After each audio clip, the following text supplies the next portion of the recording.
kababayan. So parang nandito tayo sa Batangas. Nag-outing tayo ngayon. So tingnan niyo naman yung view ngayon.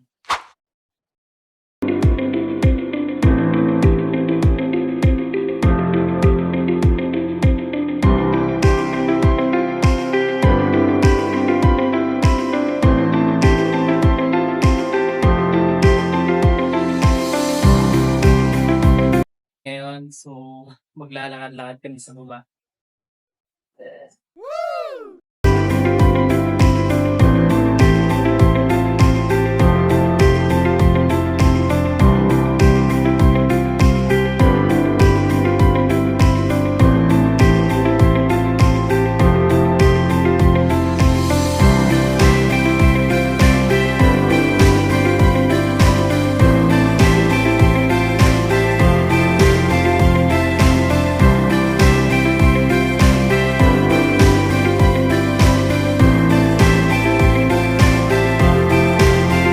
Ay, dito na tayo mga kabay.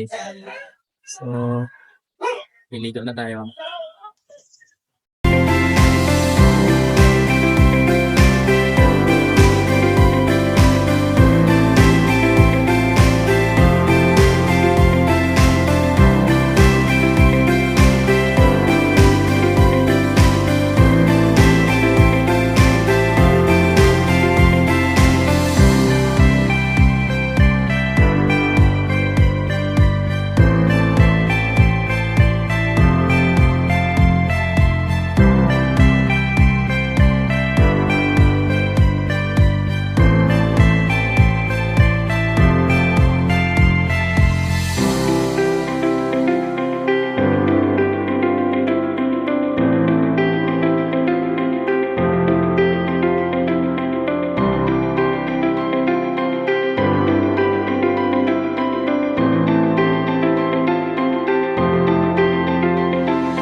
Yan na lang. And then, hindi siya ma-identify if upper part siya or lower part siya ng simbahan kasi yan na lang yung natin. Opo. And then yung last excavation sa Yung last excavation. November yung last excavation ng UP dito. And then may mga nakuha silang mga human remains and mga something na mga basad, mga Base. like Baso. sobrang dililit lang din. Silang November 1st and 2nd yan. Parang hindi, matagal din sila dito yung mga almost one.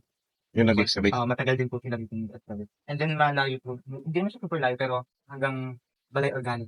Pero sa parte siya ng simbahan. Apo. Kasi bumubog lalo sa pumatok ng Opo, bulkan. ilang putok na po ng vulkan and then ito po yung Old Tanawan.